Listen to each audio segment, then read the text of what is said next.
परिचय। आइए पिताजी, बड़े गुब्बारे में चलें। आराम से रोहित, आराम से। वाह, ये ऊपर जा रहा है। हम अब पक्षी की तरह उड़ रहे हैं। पिताजी, मैं आपसे कुछ पूछना चाहता हूं। हाँ हाँ रोहित, पूछो। ये वायु में ऊपर कैसे जाता है? इसमें हमने आवरण के अंदर उपस्थित वायु को गर्म करने के लिए गैसीय ईंधन का उपयोग किया है, जिससे गुब्बारा जमीन से ऊपर उठकर हवा में आ गया है। ठीक है पिताजी। मैं तुम्हें एक और बात बताना चाहूंगा कि गैसीय अवस्था की निश्चित आकृति नहीं होती। इस पाठ में हम द्रव्य की गैसीय व द्रव अवस्थाओं के बारे में सीखेंगे।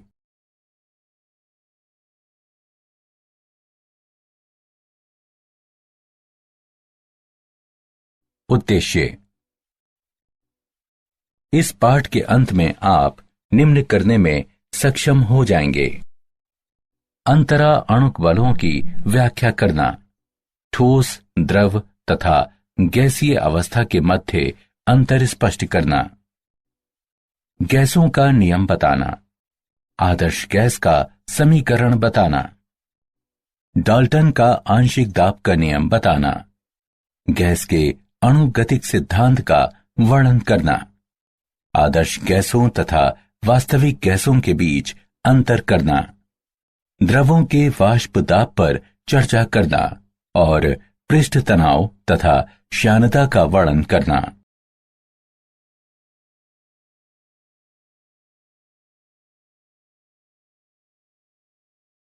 अंतरा अणुक बल। अणुओं के बीच आकर्षण के वे बल जो अणुओं को एक साथ रखते हैं, वे अंतरा अणुक बल कहलाते हैं। अणुओं के बीच आकर्षण बल के कारण ऊर्जा आणविक अन्योन्य क्रिया ऊर्जा कहलाती है। आणविक अन्योन्य क्रियाओं के कारण अंतरा अणुक आकर्षण व प्रतिकर्षण बल उत्पन्न होते हैं। आकर्षी अंतरा अणुक बल वान डेर वॉल्स बल भी कहलाते हैं। प्राकीर्णन बल अथवा लंदन बल। इलेक्ट्रॉन परमाणु पर अधिकांश समय सममित रूप से वितरित रहता है, लेकिन किसी क्षण में नाभिक के परितः इलेक्ट्रॉनों के वितरण में कुछ असममिति भी हो सकती है, जिससे एक विद्युत द्विध्रुव उत्पन्न होता है। यह द्विध्रुव एक विद्युत क्षेत्र उत्पन्न करता है जो निकटवर्ती परमाणु या अणु के इलेक्ट्रॉन वितरण को भी विरूपित कर देता है, जिससे वो भी द्विध्रुव हो जाता है। ये दो द्विध्रुव आकर्षित होते हैं और इनके बीच आकर्षण का यह बल प्राकीर्णन बल अथवा लंदन बल कहलाता है। ये अध्रुवीय अणुओं में तथा नोबल गैसों में भी होता है।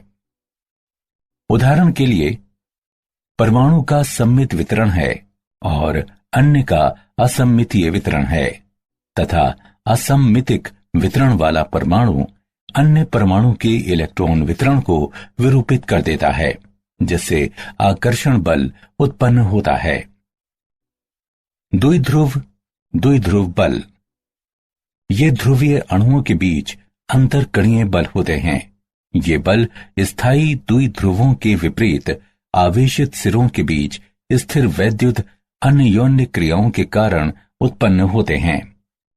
किसी अणु का धनात्मक सिरा अन्य अणु के ऋणात्मक सिरे को आकर्षित करता है तथा इसके प्रतिलोमता होता है। ये आवेश डेल्टा द्वारा प्रदर्शित किए जाते हैं। द्विध्रुव प्रेरित द्विध्रुव बल। यह स्थायी द्विध्रुव रखने वाले अणुओं तथा स्थायी द्विध्रुव नहीं रखने वाले अणुओं जैसे कि CH4, CCl4, BF3, SO3 इत्यादि के मध्य कार्यरत आकर्षण बल होता है। उदाहरण के लिए, एक ध्रुवीय अणु जैसे कि HCl एक अर्गन अणु में इलेक्ट्रॉन अभ्र को विरूपित करके एक द्विध्रुव प्रेरित कर सकता है। आयन या स्थायी द्विध्रुव तथा प्रेरित द्विध्रुव के मध्य एक स्थिर वैद्युत आकर्षण उपस्थित रहता है। ये अंतरा अणु बल एक द्विध्रुव प्रेरित द्विध्रुव आकर्षण कहलाता है। हाइड्रोजन आबंध। हाइड्रोजन आबंध को ऐसे स्थिर वैद्युत आकर्षण बल के रूप में परिभाषित किया जाता है जो एक अणु के सहसंयोजी रूप से आबंधित हाइड्रोजन परमाणु तथा अन्य अणु के ऋण विद्युती परमाणु के बीच उपस्थित रहता है।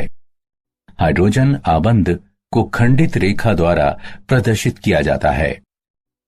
उदाहरण के लिए हाइड्रोजन फ्लोराइड के मामले में हाइड्रोजन आबंध एक अणु के H परमाणु तथा अन्य अणु के फ्लोरीन परमाणु के बीच उपस्थित रहता है, जैसा कि नीचे दिखाया गया है। हाइड्रोजन परमाणु को किसी उच्च ऋण विद्युती परमाणु जैसे कि फ्लोराइड, ऑक्सीजन या नाइट्रोजन के साथ आबंधित होना चाहिए। अन्य अणु की वैद्युत ऋणात्मकता जितनी ही उच्च होगी, हाइड्रोजन आबंध की दृढ़ता भी उतनी ही अधिक होगी।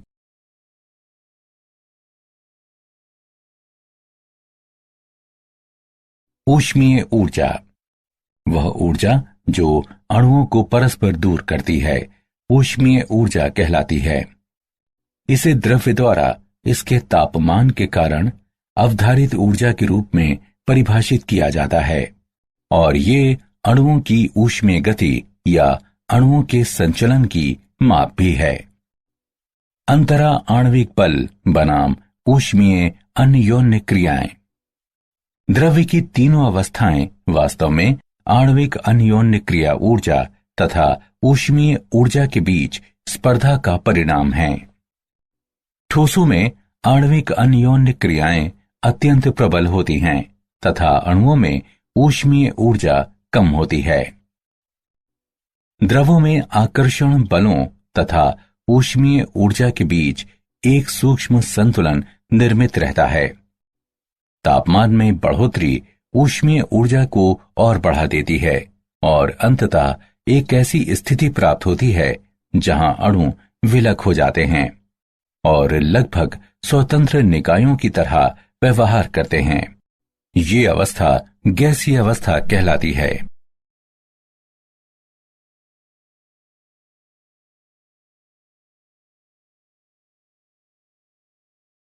गैसीय अवस्था।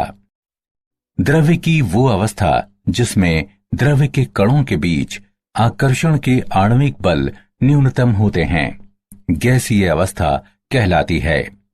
गैसें उस पात्र को पूरी तरह से भर देती हैं जिसमें उन्हें रखा जाता है। गैसों की विशेषताएं। गैसों या उनके मिश्रणों का संगठन समांगी होता है। नगण्य अंतरा अणुक बलों के कारण गैसों का घनत्व अत्यंत कम होता है। गैसें दाब लगाती हैं। गैसों का ठोसों या द्रवों की तरह निश्चित आकृति और आयतन नहीं होते। गैसों की ऊष्मीय ऊर्जा आणविक आकर्षण से काफी अधिक होती है।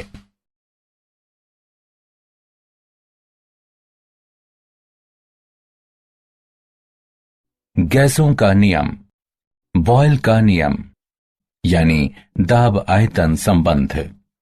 किसी गैस के दिए गए द्रव्यमान का आयतन नियतांक तापमान पर इसके दाब के व्युत्क्रमानुपाती होता है। नियम की गणितीय व्याख्या। आयतन नियतांक तापमान एवं द्रव्यमान पर दाब के व्युत्क्रमानुपाती होता है। V बराबर K गुणे 1/P, जहां K आनुपातिकता नियतांक है। PV बराबर K बराबर नियतांक। माना कि T तापमान पर P1 दाब वाली गैस के एक दिए गए द्रव्यमान का आयतन V1 है। अब यदि समान तापमान पर दाब को परिवर्तित करके P2 कर दिया जाता है तो आयतन परिवर्तित होकर V2 हो जाता है। चारों चरों P1, V1, P2 और V2 के बीच मात्रात्मक संबंध निम्नानुसार व्यक्त है। P1 V1 बराबर P2 V2, नियतांक तापमान एवं द्रव्यमान पर। बॉयल के नियम का ग्राफीय निरूपण। ये V बनाम P का एक विशिष्ट तापमान पर अंकन प्रदर्शित करता है। यह दर्शाता है कि P के बढ़ने के साथ V घटता है। ये एक विशिष्ट तापमान पर PV बनाम P का अंकन प्रदर्शित करता है। यह इंगित करता है कि P में नियमित बढ़ोतरी के बावजूद PV का मान नियतांक रहता है। एक विशिष्ट तापमान पर P के सापेक्ष PV के अंकन से प्राप्त वक्र समतापी वक्र कहलाता है। उच्चतर वक्र उच्चतर तापमान के संगत होता है। ये 1/V के सापेक्ष P का विचलन दर्शाता है। सीधी रेखा इंगित करती है कि P में बढ़ोतरी होने के साथ 1/V में नियमित बढ़ोतरी होती है।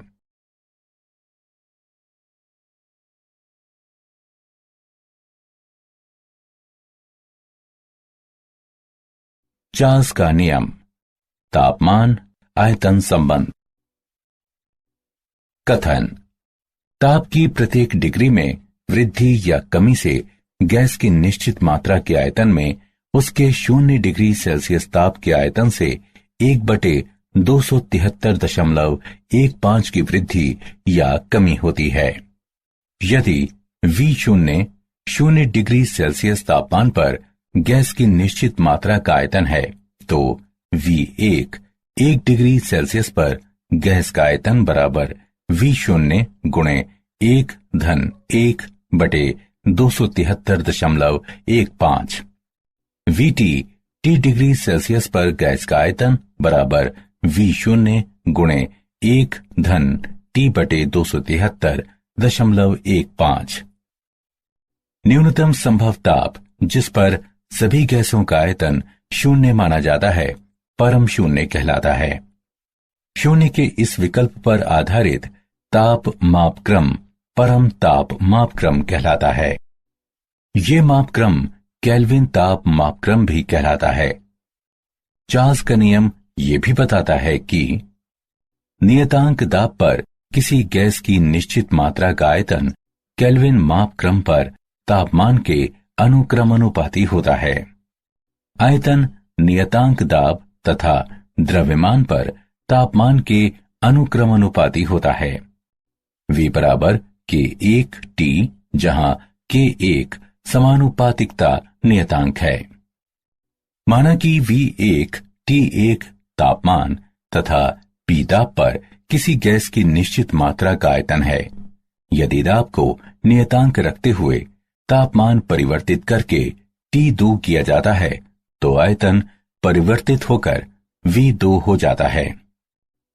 चारों चरों V1, T1, V2 और T2 के बीच संबंध निम्नानुसार व्यक्त है। V1/T1 बराबर V2/T2 नियतांक दाब तथा द्रव्यमान पर। चार्ल्स के नियम का ग्राफीय निरूपण। आयतन तथा तापमान की प्रत्येक रेखा समदाब कहलाती है।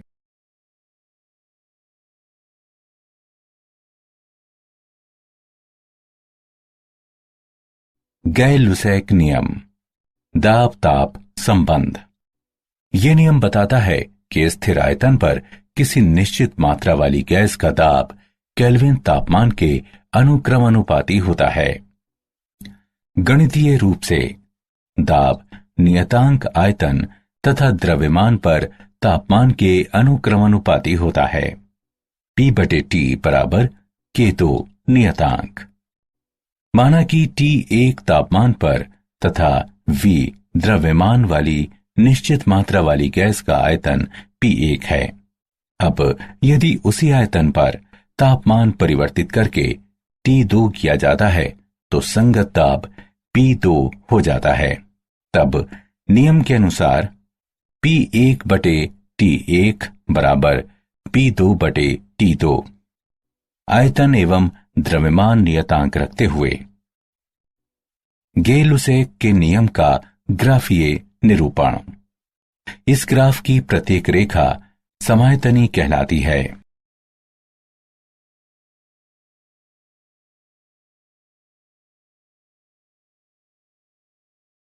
आवोगाद्रो नियम, आयतन मात्रा संबंध। इस नियम के अनुसार तापमान तथा दाब की समान दशाओं में समान आयतन वाली गैसों में समान संख्या में अणु होते हैं।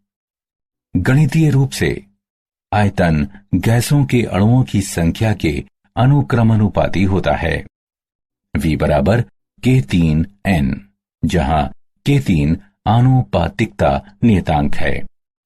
एक मोल गैस में अणुओं की संख्या 6.023 गुणे 10⁻23 होती है और ये आवोगाद्रो स्थिरांक कहलाती है।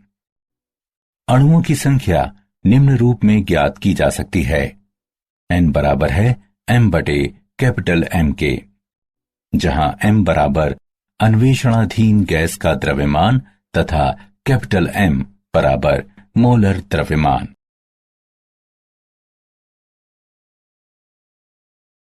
आदर्श गैस समीकरण। गैस के नियमों का पूर्णतया पालन करने वाली गैस आदर्श गैस कहलाती है। बॉयल के नियम, चार्ल्स के नियम तथा आवोगाद्रो के नियम के संयोजन से आदर्श गैस समीकरण का विकास हुआ। ये निम्न प्रकार व्यक्त किया जाता है। PV बराबर nRT, जहां R आनुपातिकता नियतांक है जो गैस की मात्रा तथा गैस की प्रकृति से स्वतंत्र है एवं सार्वत्रिक गैस नियतांक कहलाता है। इसका मान 8.31 जूल प्रति केल्विन प्रति मोल होता है। P गैस की निश्चित मात्रा का दाब है। V गैस की निश्चित मात्रा का आयतन है। T गैस की निश्चित मात्रा का तापमान है। N गैस के मोलों की संख्या है। यदि निश्चित मात्रा में गैस के तापमान, आयतन तथा दाब T1, V1 और P1 से बदलकर T2, V2 और P2 कर दिए जाएं, तो हम लिख सकते हैं कि P1 V1 बटे T1 बराबर P2 V2 बटे T2। यह समीकरण संयुक्त गैस नियम कहलाता है।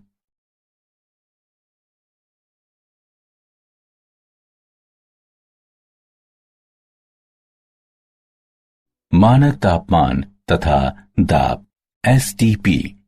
गैसों के लिए मानक तापमान 0 डिग्री सेल्सियस 273.15 केल्विन तथा मानक दाब 1 बार या 10⁵5 पास्कल के रूप में लिया जाता है।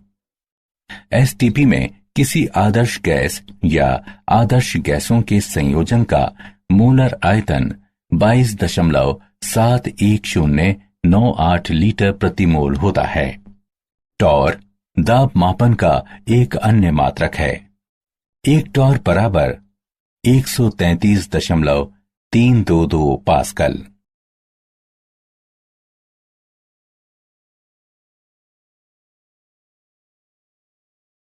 उदाहरण, नाइट्रोजन गैस का एक नमूना STP पर 320 घन सेंटीमीटर आयतन घेरता है।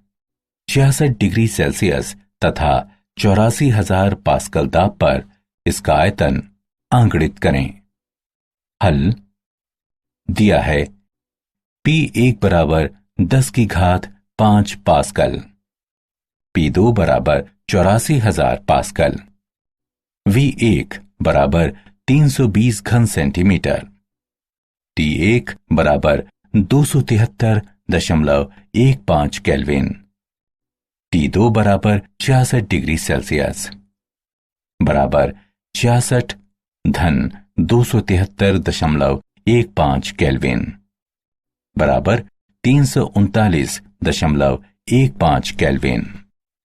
हमें ज्ञात करना है V2। अतः गैस समीकरण के अनुसार P1 V1 बटे T1 बराबर P2 V2 बटे T2। अतः V2 बराबर P1 V1 T2 बटे T1 P2 बराबर 10⁵5 गुणे 320 गुणे 339.15 बटे 273.15 गुणे 84,000 बराबर 473.00 घन सेंटीमीटर।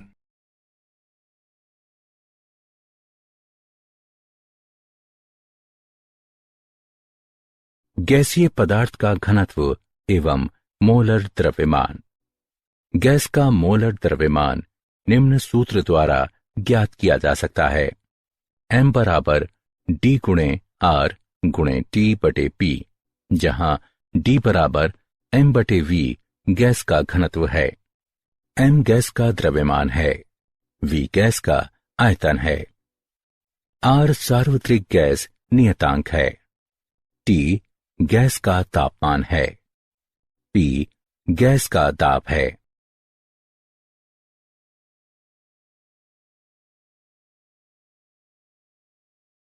डाल्टन का आंशिक दाब का नियम। नियतांक तापमान पर एक निश्चित आयतन में सीमित दो या अधिक अन्योन्य क्रिया से विहीन गैसों के मिश्रण द्वारा लगाया जाने वाला दाब समान आयतन में प्रत्येक गैस द्वारा अकेले लगाए जाने वाले दाबों के योग के बराबर होता है। गैसों का पृथक पृथक दाब आंशिक दाब कहलाता है। यदि T तापमान तथा V आयतन पर अन्योन्य क्रिया से विहीन गैसों के मिश्रण का कुल दाब P है तथा P1, P2, P3 इत्यादि गैसों के आंशिक दाबों को निरूपित करते हैं तो P बराबर P1 जमा P2 जमा P3 जमा इत्यादि TV नियतांक हैं। माना कि हमारे पास 3 पात्र हैं जिनमें से प्रत्येक की धारिता 1 लीटर है।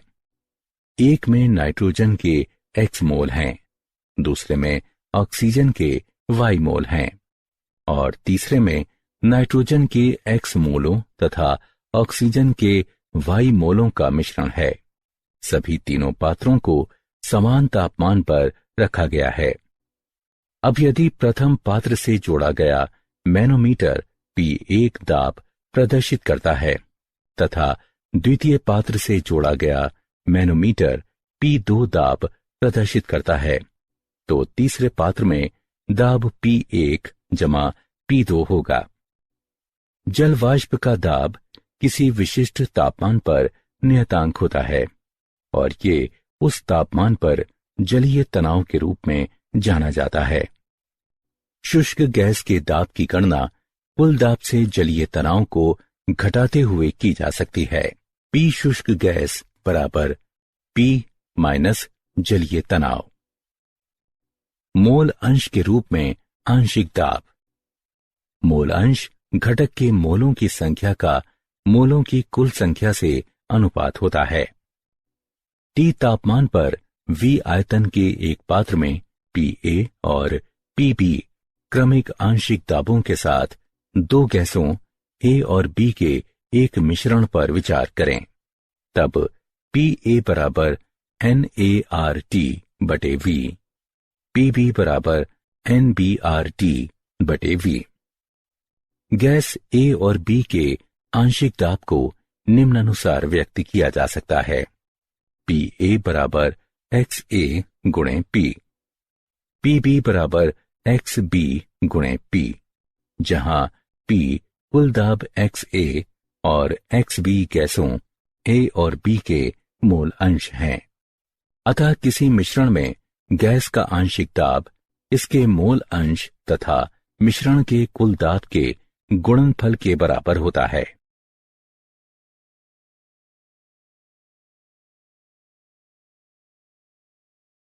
गैसों का अणुगतिक सिद्धांत। गैस के अणुगति सिद्धांत के अभिगृहित निम्न हैं। सभी गैसें अत्यंत छोटे कणों की बड़ी संख्या से निर्मित होती हैं जो अणु कहलाते हैं। ये अणु बड़े अंतरालों द्वारा एक दूसरे से पृथक होते हैं, इसलिए अणुओं द्वारा अधिगृहित किया गया वास्तविक आयतन गैस के कुल आयतन की तुलना में नगण्य होता है। ये अणु विरामावस्था में नहीं होते, बल्कि इनमें तीव्र अनियत यानी यादृच्छिक गति होती है। इनकी गति के दौरान ये एक दूसरे से तथा पात्र की दीवारों से संघट्ट करते हैं, यानी टकराते हैं। गैस का दाब पात्र की दीवारों के विरुद्ध गैस अणुओं की बमबारी के कारण होता है। अणुओं का परस्पर तथा पात्र की दीवारों से संघट्ट पूर्णतया प्रत्यास्थ होता है, अर्थात गतिज ऊर्जा का ह्रास या प्राप्ति नहीं होती। हालांकि ऐसे संघट्टों के कारण ऊर्जा का पुनर्वितरण हो सकता है। गैस के अणुओं के बीच कोई आकर्षी बल नहीं होता, वे एक दूसरे से पूर्णतया स्वतंत्र होते हैं। किसी क्षण में विभिन्न अणुओं में विभिन्न वेग तथा इसलिए विभिन्न ऊर्जाएं रहती हैं। हालांकि अणुओं की औसत गतिज ऊर्जा परम ताप के अनुक्रमानुपाती होती है।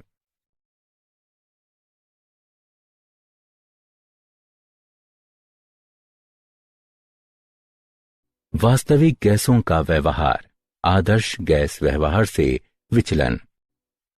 हम वास्तविक गैस के आदर्श व्यवहार से विचलन को संपीड्यता कारक Z द्वारा दिखा सकते हैं, जिसे निम्न प्रकार व्यक्त किया जा सकता है।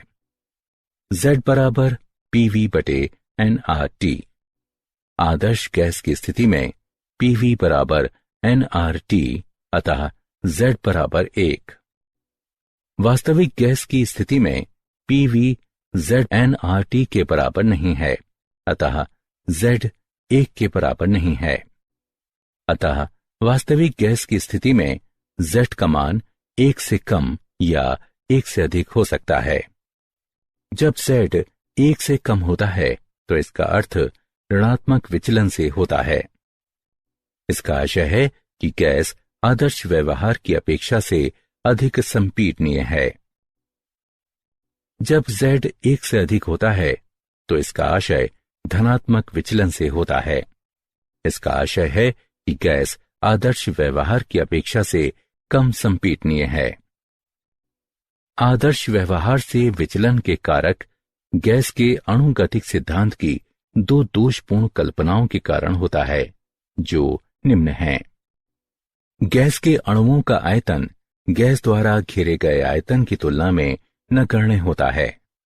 गैस के अणुओं के बीच आकर्षण बल नगण्य होता है। वॉन डर वाल्स का समीकरण। सन 1873 में वॉन डर वाल्स ने गैस समीकरण को संशोधित करके इसे वास्तविक गैसों के लिए प्रयोजनीय बनाया, जो कि P प्लस AN वर्ग बटे V वर्ग गुणे V माइनस NP बराबर nRT। स्थिरांक A और B वॉन डर वाल्स स्थिरांक भी कहलाते हैं।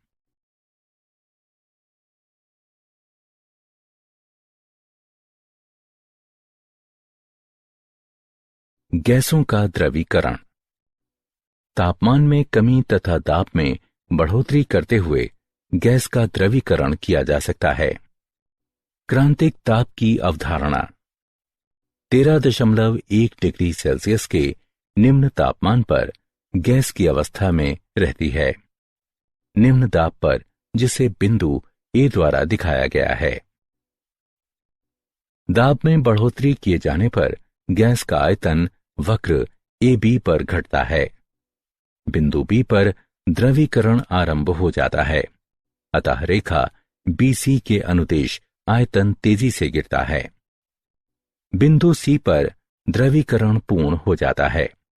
अब दाब में और बढ़ोतरी करने से आयतन पर बहुत कम प्रभाव पड़ता है, क्योंकि द्रव बहुत कम संपीड्य होता है।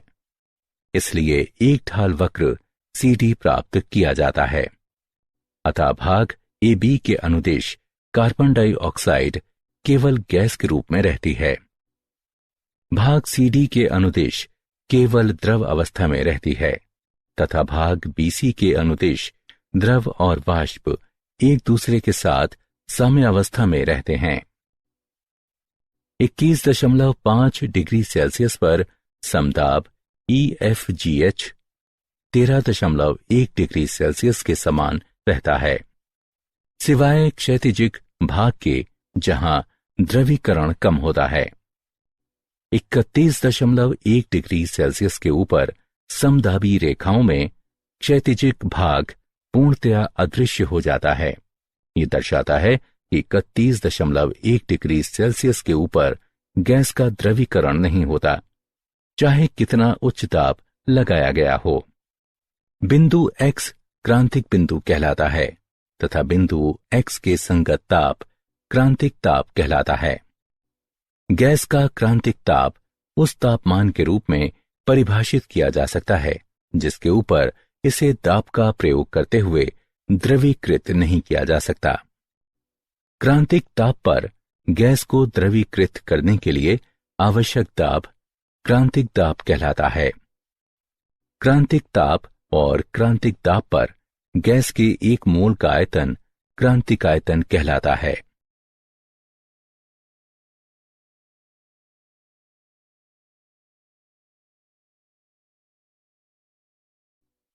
द्रव अवस्था। द्रव अवस्था में अणु बहुत पास पास होते हैं और उनमें अंतरा अणुक बल अधिक प्रबल होते हैं। द्रव ना तो कठोर होते हैं, ना ही उनकी निश्चित आकृति होती है। वाष्प दाब।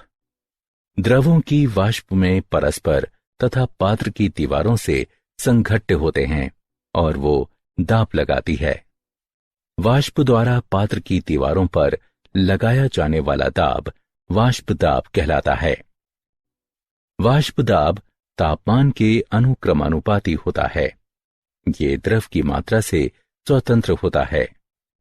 एक बंद पात्र में द्रव के साथ साम्यावस्था में होने पर वाष्प द्वारा लगाया जाने वाला दाब साम्य वाष्प दाब कहलाता है। जिस तापमान पर किसी द्रव का वाष्प दाब बाह्य दाब के बराबर होता है वो द्रव का क्वथनांक कहलाता है।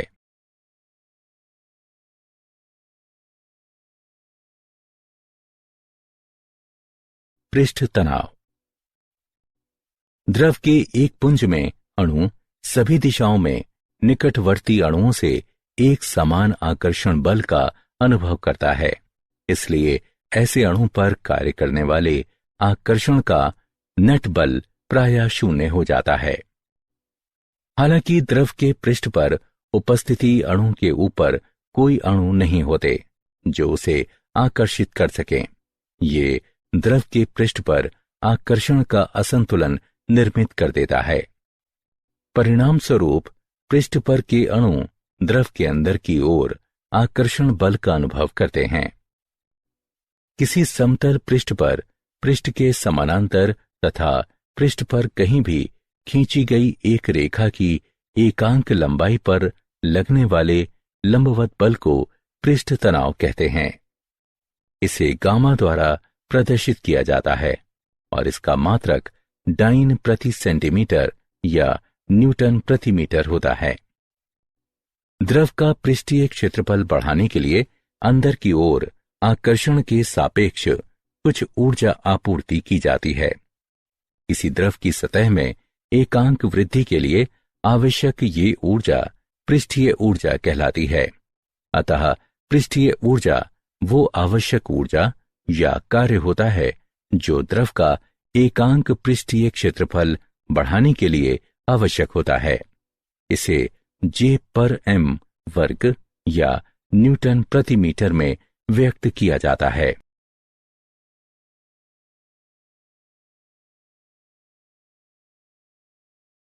क्षयानता।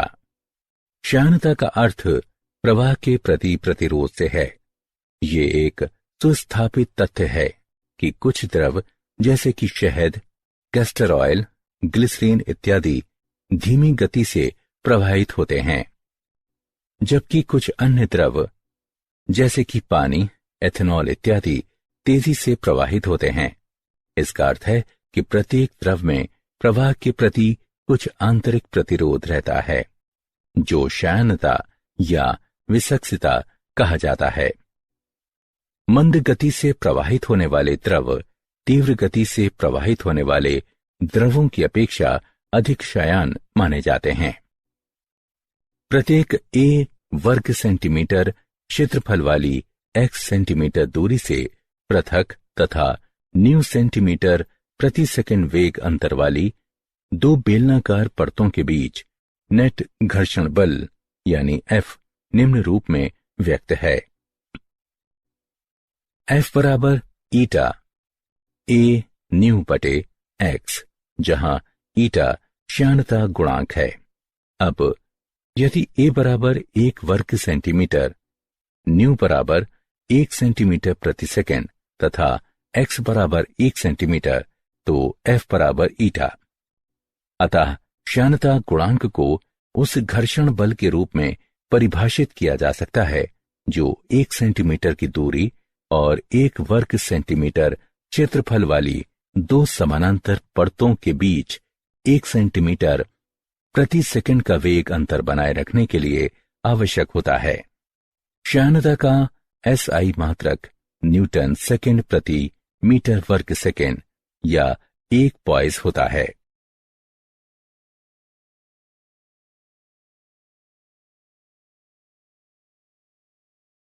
क्या आप जानते हैं, ग्रेफाइट अति तीव्र प्रयोग में द्रव्य की विभिन्न अवस्थाओं में प्रवेश करता है। पहली बार वैज्ञानिकों ने एक एक्स किरण विकृत मिनरल को द्रव्य की दो विभिन्न अवस्थाओं में लगभग 40 फेम्टोसेकंड में जाते देखा। नई द्रव्य संश्लेषण प्रौद्योगिकी, अल्ट्रा फास्ट इमेजिंग तथा उच्च ऊर्जा घनत्व विज्ञान के विकास में ठोस से द्रव तथा प्लाज्मा अवस्थाओं के अति तीव्र चरण पारगमन महत्वपूर्ण हैं।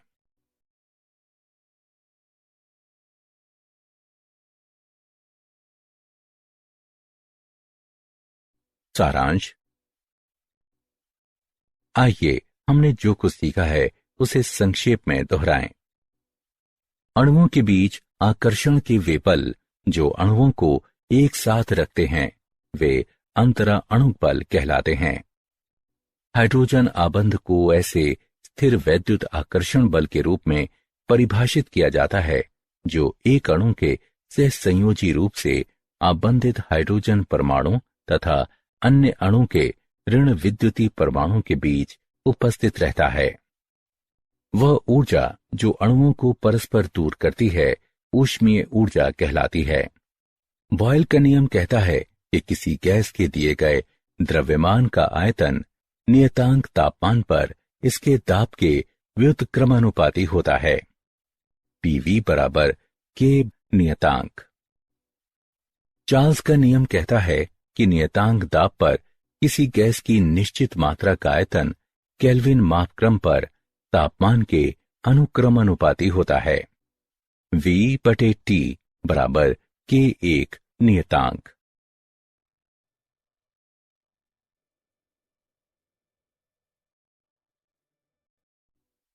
गे-लुसैक का नियम बताता है कि स्थिर आयतन पर किसी निश्चित मात्रा वाली गैस का दाब केल्विन तापमान के अनुक्रमानुपाती होता है। P/T बराबर K2 नियतांक। आवोगाद्रो के नियम के अनुसार तापमान तथा दाब की समान दशाओं में समान आयतन वाली गैसों में समान संख्या में अणु होते हैं। V/N बराबर K3 नियतांक, जहां N गैस के अणुओं की संख्या है। आदर्श गैस समीकरण निम्न रूप में व्यक्त किया जाता है। PV बराबर nRT, जहां R सार्वत्रिक गैस नियतांक है। डाल्टन का आंशिक दाब का नियम कहता है कि नियतांक तापमान पर एक निश्चित आयतन में सीमित दो या अधिक अन्योन्य क्रिया से विहीन गैसों के मिश्रण द्वारा लगाया जाने वाला दाब समान आयतन में प्रत्येक गैस द्वारा अकेले लगाए जाने वाले दाबों के योग के बराबर होता है।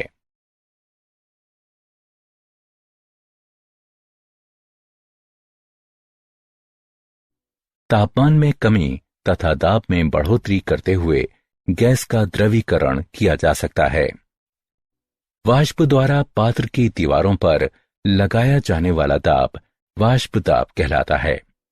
किसी समतल पृष्ठ पर पृष्ठ के समानांतर तथा पृष्ठ पर कहीं भी खींची गई एक रेखा की एकांक लंबाई पर लगने वाले लंबवत बल को पृष्ठ तनाव कहते हैं।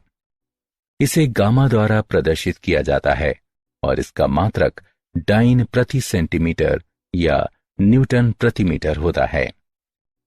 प्रत्येक द्रव में प्रवाह के प्रति कुछ आंतरिक प्रतिरोध रहता है जो क्षयणता या विसक्सिता कहा जाता है।